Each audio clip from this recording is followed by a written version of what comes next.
This is Swarfcast. I'm Noah Graff. I am very honored to be with Nick Stevens and Joe Marks. They are the founders of JC Metals. Welcome to the show. Thanks for having us. Thanks for having us. You're welcome. It is a pleasure because these guys are doing something very interesting that I think a lot of the listeners are going to find useful. What I want to do is just start out with a really brief overview of the company, and then I want to get your stories a bit, and then we're gonna dig deeper into carbide, tungsten.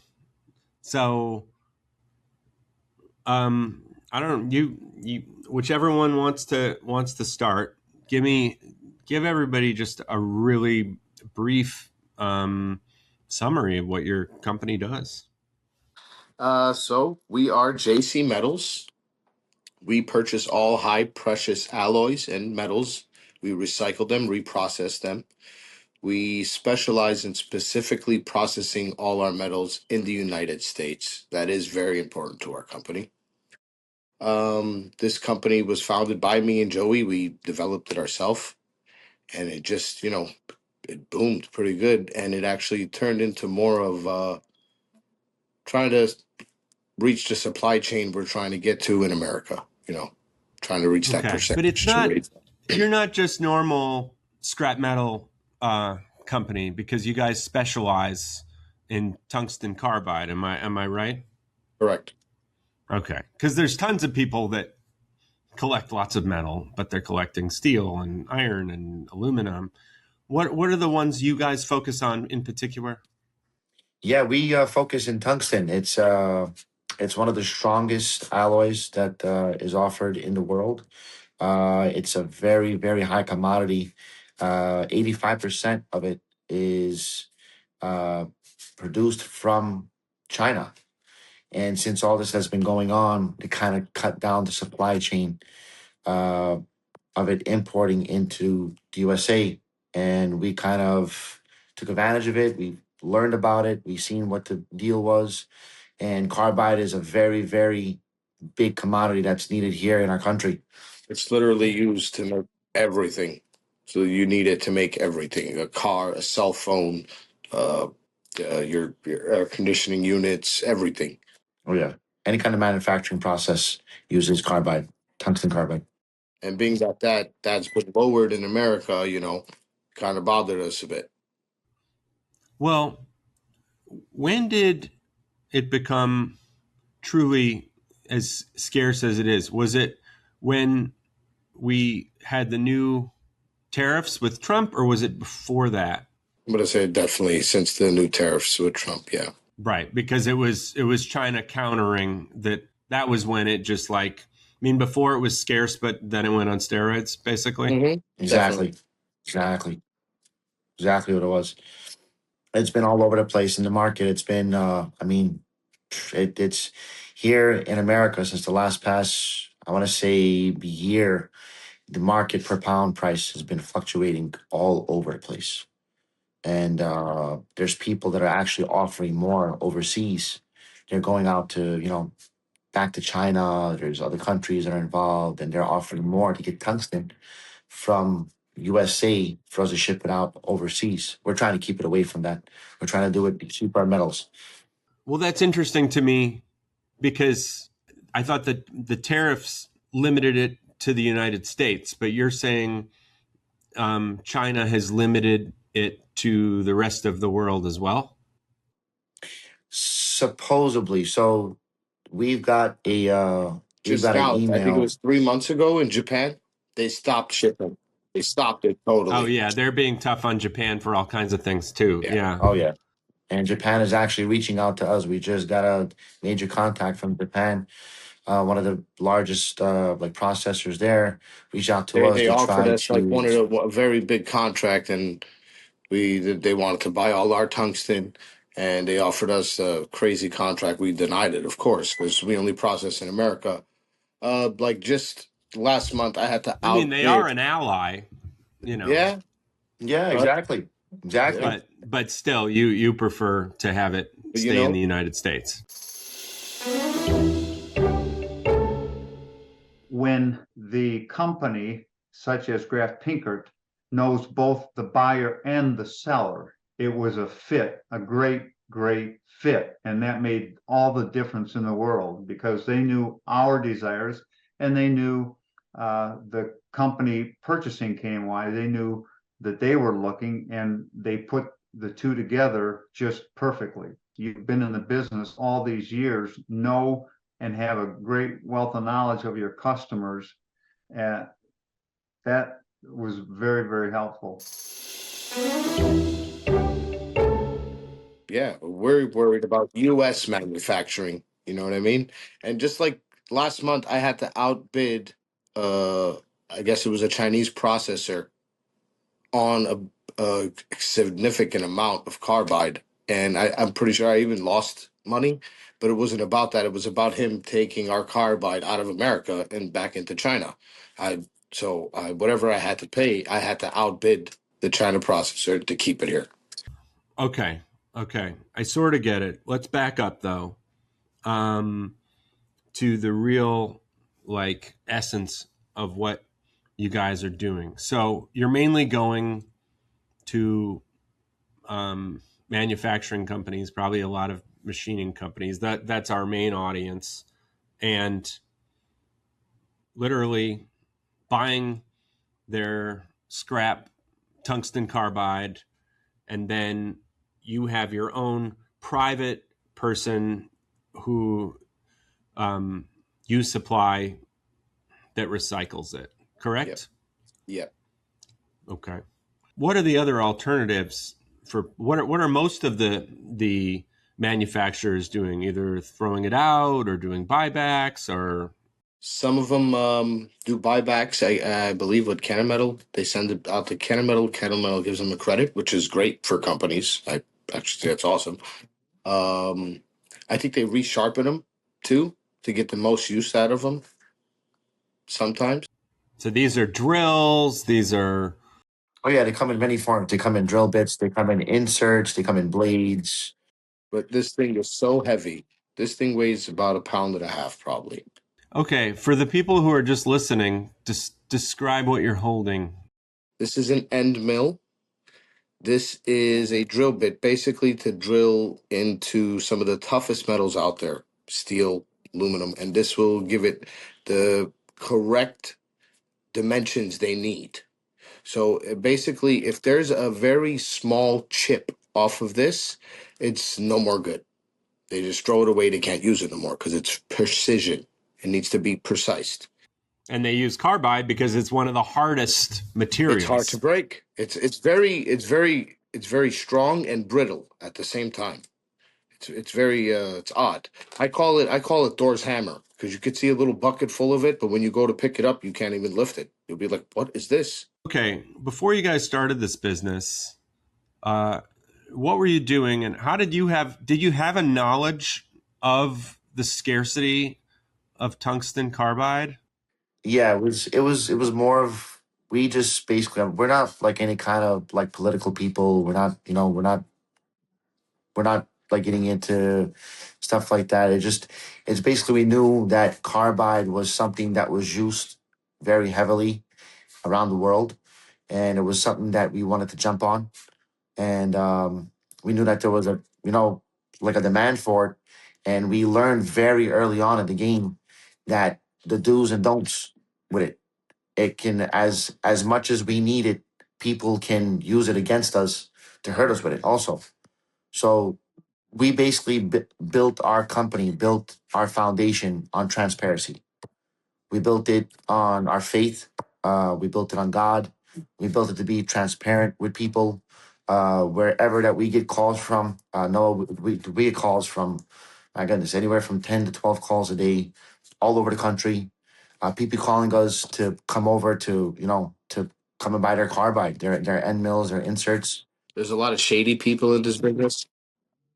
The scrap metal business Oh is yeah, well, you know, my great grandfather was in the scrap metal business, and my dad told me that my grandfather, he didn't want to go into the scrap business because he thought it was a little bit shady, because it was always like tipping the scales in a certain way. And, it was a lot of shades of gray.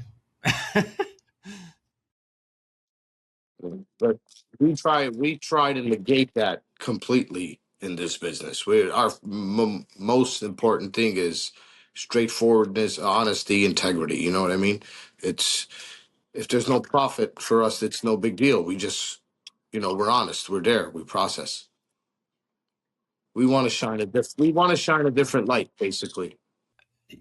When we prepared for this interview, Nick gave me a really fascinating, inspirational origin for the company for him. I want to know. I think it's really important for people to know. The people who listen to this show, it's a lot of people in machining companies. It's a lot of entrepreneurs. It's a lot of company owners. So I want to know. I want you to tell people what got you into this. I mean, you were in construction. Is that what you were doing before? I had a 9 to 5 job. I was in construction. My son, he was 9 years old. He was diagnosed with stage 3 Ewing sarcoma cancer. And this was literally 3 weeks after my brother passed away from cancer at 43 years old. So I Oh was my still in mourning. God. Yeah, yeah. So when he got diagnosed, there was nothing, I don't know what to feel. I was completely numb. So it was 1 year in the hospital. He had to go through 14 cycles of chemotherapy, 25 sessions of radiation, and 6 surgeries. Me and my wife argues that it's 4 or 6 because in one surgery he had 3 different surgeries. So that's why I call it 6. Oh my God. I had to quit my job. There was no way I'm going to operate heavy machinery or do anything while my mind is not even there. So I quit my job Well, just did to you be have with my health son. care? Of course, yeah. Had all that. That was all Okay, covered. so you had health care even though you quit your job. Yeah. As long as my son's health bills, all that was taken care of. But still, putting food on the table, of course, became a problem. I have a Absolutely. mortgage, a car payment, it put us in the red. JC Metals was created from this. How did you Carbide. know though? Okay, so you're in this desperate state, and were you doing a little bit of this kind of thing on the side? Were you dabbling? Was it a side Yeah, hustle before all yeah, this happened? definitely, Okay. definitely was. Uh, Started like that. Where did the side hustle come from in the first place though? What gave you the idea? It was always, I always knew about it. I just, I had a 9 to 5 job. I didn't never had to do it. I always had an idea about it. I mean, working in construction, we use carbide to tear up the roads. That's how you knew. So of course I know what tungsten is. And then I just, I called a few friends in the business and it just went from there, man. I was actually sitting in the room with my son, and then my son, I thank God, I forgot to say the best part. My son is 10 months cancer free. I give glory to God for that. We was sitting in the room and he said, Dad, why don't you just like open up your own business? Be your own boss. And I just started from there, man. So I owe a lot of it to Jack. I mean, that's such an amazing story on so many levels. The people who listen to this know that I'm very into serendipity, like making your own luck, things happening for a reason. Some people, I've talked about it a lot, and some people go, oh, well, I mean, aren't you talking about God? And I'm like, well, I suppose you could interpret it that way. So you knew about carbide from construction. You had some contacts, and then it just made sense and it just happened. But you have clearly a lot of The pricing drive. just started shooting up as well.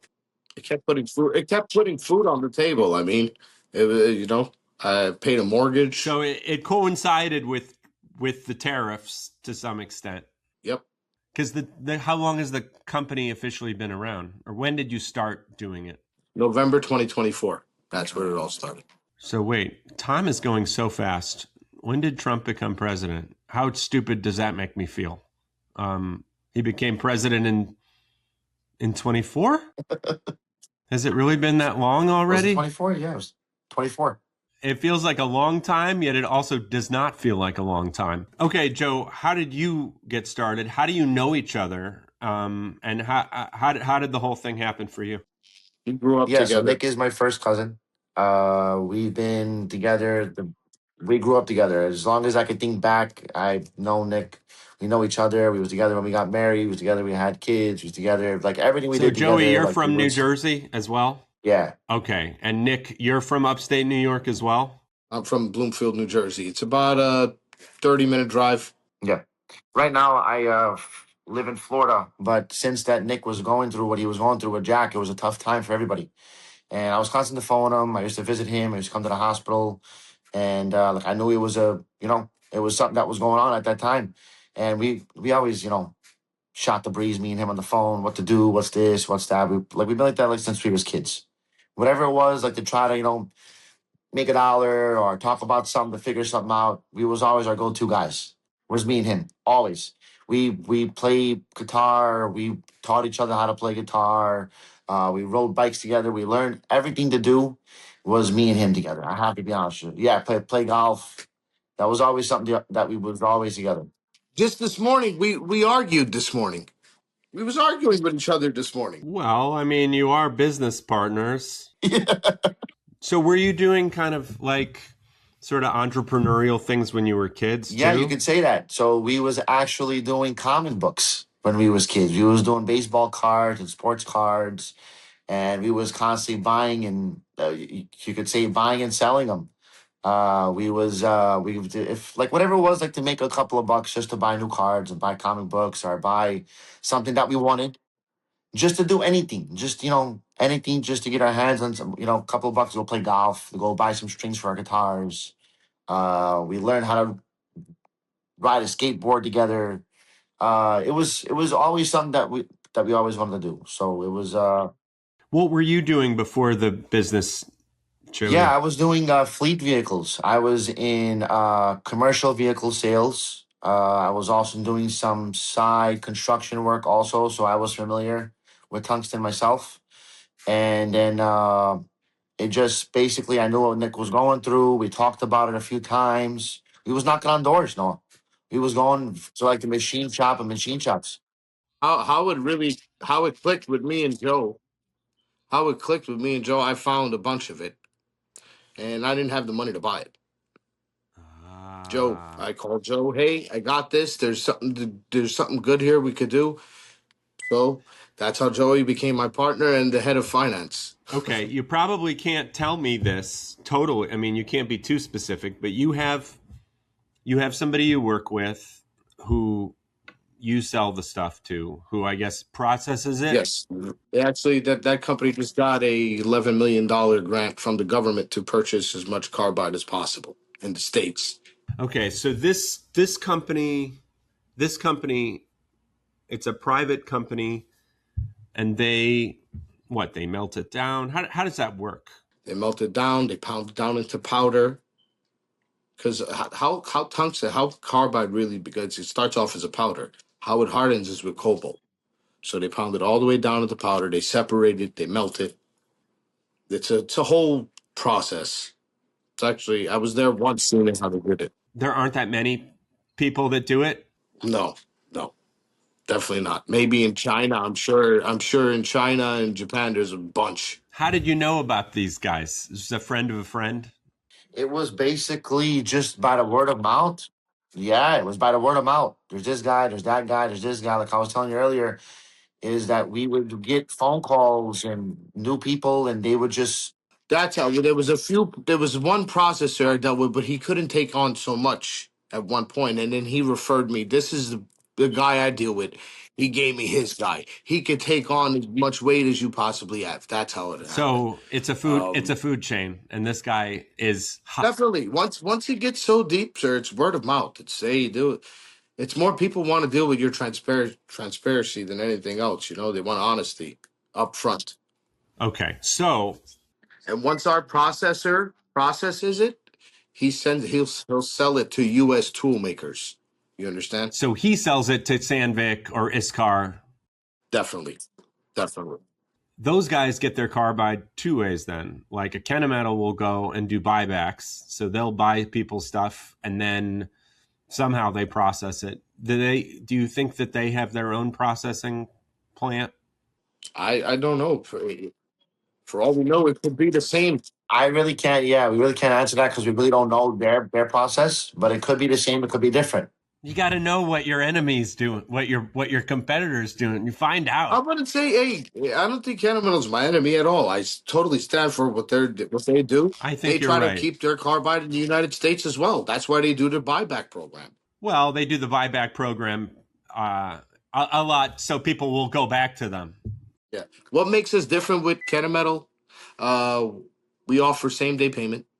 Instead of you shipping it out to us, we come to you, weigh it out in front of you, make sure you're getting the correct return on your investment tooling. Which Kennametal does the same as well, but you just got to ship it and wait on a payment. We could pay you the same day. Right. And the same day is crucial because the price is fluctuating and people need to know what the heck they're getting. Because Nick, you told me That's why we want to pay you so fast. Right. You told me before when we were talking, you said, Because that's our motto: make sure and get the best return. right. You told me, oh, it's the same rate. It's just the rate of the scrap, but it's not because you're doing it that day. So people know I'm getting whatever versus if they're doing a buyback, they don't. Correct? Right. Exactly. Mm-hmm. And the cash we're giving you the same day, you could just go out and buy brand new windmills. It's cash, check, wire, ACH, however they prefer. So you actually will take people. People sometimes just want to give you a bunch of bills, and that's how they want to pay.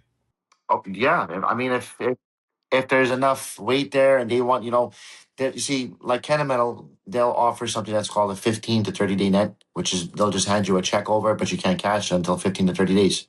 So instead, they would call us, we would take our scales there or use their scales and just provide them with any form of payment that they want. If they want 10,000 $20 bills, 7,000 $50 bills, like whatever that they wanted, we would give it to them.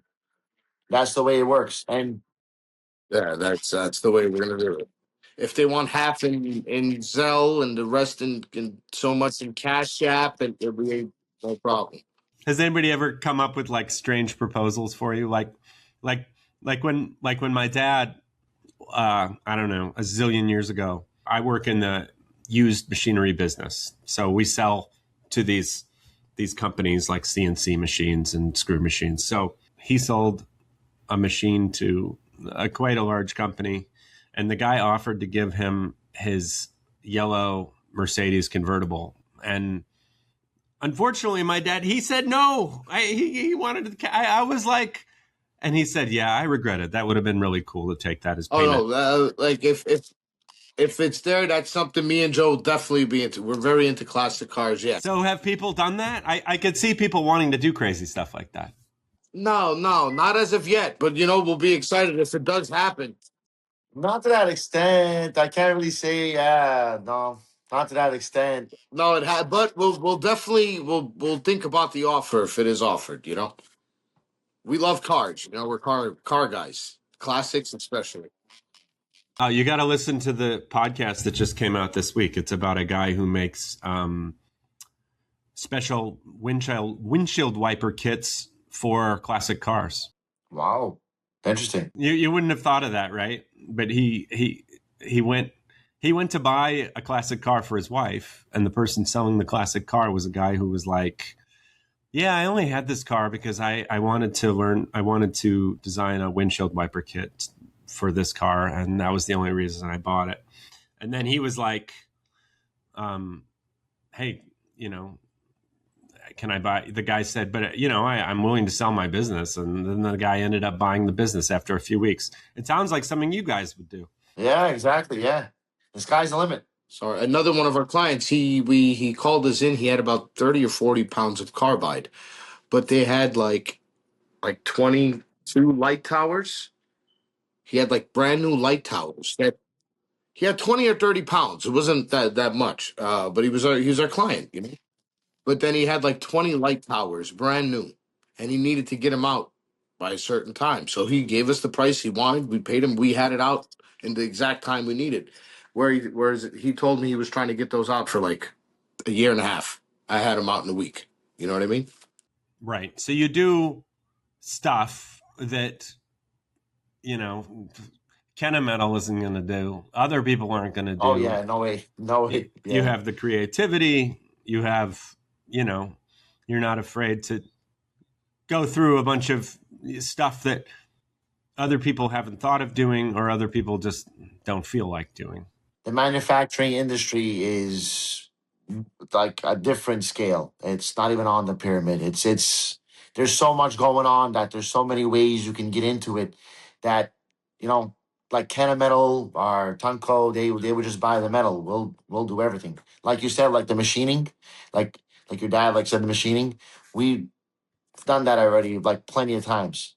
There was like machines that we took that we bought that you know that we Yeah, we have a person that purchases the machine. You understand? If we walk into a shop, there he's retiring, we buy all his tungsten, all his carbide, and he needs to get rid of the machines. We have a person that just send him a picture. They'll put them in contact and help him move the machines, negotiate the deal. You know what I mean? You have another option with us if you have somebody who has some surplus machinery that they want to sell. for sure. I would love to do business with you, Noah. I bet you come across some interesting things. We come across hundreds of them, man. Humongous. Oh, you'll be surprised. You'll be surprised. I think me and Joey came across a '68 Chevelle SS just sitting in there. Oh yeah. That's right. Yeah, that's right. Yeah, there was a gentleman actually that was out in But they Detroit. didn't pay you with it. No, they didn't. Yeah, we didn't buy it. It was just like we met some interesting people, and the guy that was there, he owned the old shop, and he wanted to sell his, you know, all of his equipment and everything. And once we started looking around, the guy told us, you know, hey, well, you like want to see something cool? Sure. He showed us his tractor. He's got Airstreams. He's got old classic cars. He had a '68 Chevelle with a 454 in an engine. It was amazing. So you meet people like that every day. They were what those you would call those were a barn find. That's what you would call that. But he had this thing in supreme condition. He knew it was gorgeous. So back to carbide. That's not the only metal we do process.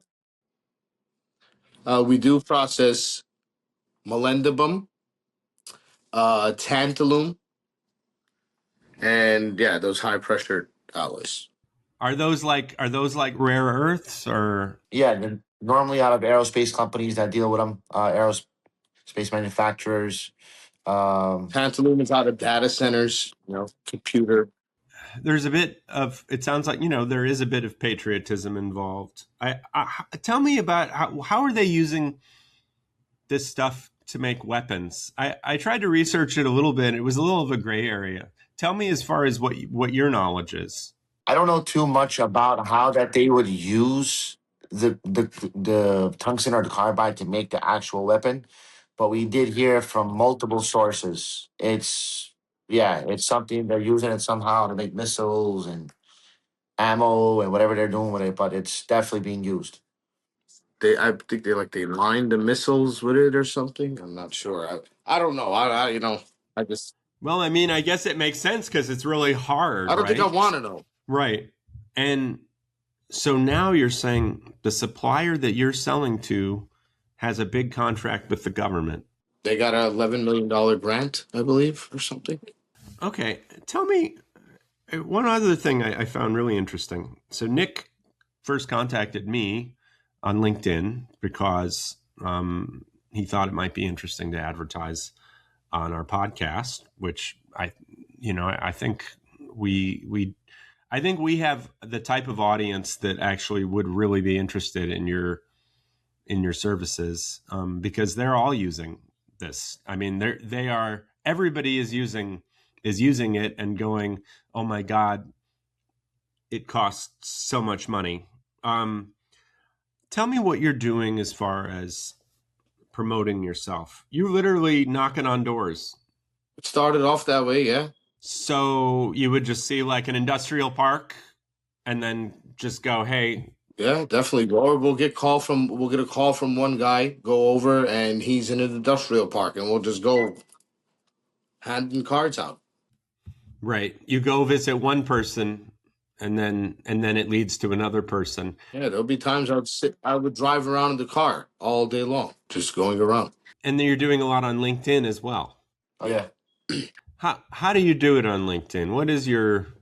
Because LinkedIn is, in my experience, it's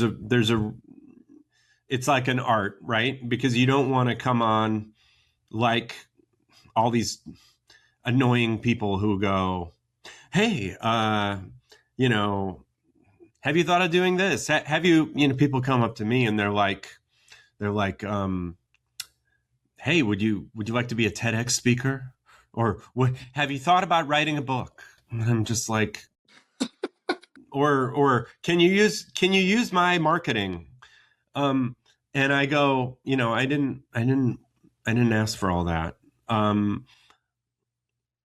I try to pitch people a little bit, just saying, hey, somebody that seems kind of like me. I say, hey, would you want to talk sometime about how we can, collaborate in our businesses or something? Yeah, just be real, just be yourself. I just try to be myself, man. I be real. No, not try to be something I'm not. Well, it's not even trying to be something you're not. It's about like not looking. Nobody wants to be with somebody where they feel like somebody's trying to take something away from them. Forced. Like I don't want you to feel like, I don't want them to feel like forced into anything. Or we could do it. This is what we're offering you. If you want it, that's fine. If not, Well, will you direct message somebody? yes. You will. So you'll come up to somebody who, say, is a manufacturer, and you'll say, hey, I'm Nick. I was wondering if what you're doing with your tungsten carbide. If you have any tungsten you're looking to process, yeah, we're offering the best price per pound in this country, and we specialize in processing it in America. And curious if you're looking to get the best return on it. You get a lot of no's, but my guess is people go, oh, tungsten carbide. It sort of rings a bell and they go, all right, I'll listen to this person. Is that kind of what happens? Yeah. Yeah. Or they'll say, send us over an email, take my email down. We'll send them an email. They'll give us their email address over the phone because usually the time they're busy. They're on a machine when you call them or something. So we'll just ask for their email. We'll send them an email, and that's how usually they get back to us. We signed a lot of contracts with a lot of big manufacturers that way. So you have big clients. We have a few big ones out there, yeah. But you're going after all sizes at this point. Yeah, there was a certain scenario where we went to a large company and we thought, hey, this is the contract. We're gonna go there. We're gonna get there. And when we get there, there's only maybe like 20 or 30 pounds. We go, to that state, to that town, like where we went to. We end up going to like a little mom and pop shop, and they reached out to somebody else, and they called us. It was just about the word of mouth that we was there at that time. We end up getting much, much, much more than we planned on getting from that big company. So it's basically it's basically by the word of mouth. Well, we just did a interview with the Financial Times. We just did an interview with Financial Times, and somebody Really? emailed us. Yeah, somebody emailed us saying like they have like 20 to 40 or 50,000 pounds or something like that. So, and we did, and we did the New York Times this morning. Really? Yeah. Yep. Wow. And what was their angle? Just like this is just an alternative way of recycling your stuff. It's a war with China. That was their angle, the war with China? Yeah. They were curious where it's going to go, of course. You have that much weight. Aren't you worried about where it's going to go? Right. But you have this source that you trust. It's yeah. Oh, yeah. I seen the whole factory, everything, how everything is ran and processed. We're trying to stay as transparent with everybody as possible, not to send it overseas, Noah. Once that we hear that's going overseas, and there's people that offered money to us, Noah, that's per pound weight, that's like 30 to 40% more per pound than what. more, yeah, than what we would be getting or giving. It's makes no sense because there's no reason to send it over country if we're going to be hurt with it. Why am I going to have like all this money in my pocket and then my next door neighbor, I can hurt my next door neighbor. I can hurt Nick with it. You know, it's makes no sense. Well, I mean, it's one thing. It's one thing that it's war. It's another thing if it's going to Japan. But you're saying Even our manufacturing, you're gonna make it hard for us to manufacture stuff in America. You know what I mean? We need to be secure here. I understand worried about, but what about us? We got to make sure we're secure first. We know they're right? secure with it. They have almost 85% of it. So we're very, very strong in our faith. We're Christians. Yeah, tell me a little. Tell me a little about that. Yeah, so we love Jesus. We have like a relationship like with Jesus Christ. And that's the origin of the name. Oh yeah, that's why it says like JC Metals on there, Jesus Christ Metals. So it's in the Bible. There's a verse that basically says you were to do unto others as you would want it to be done unto you. You know, Yeah, you reap what you sow. So the golden we rule. strong.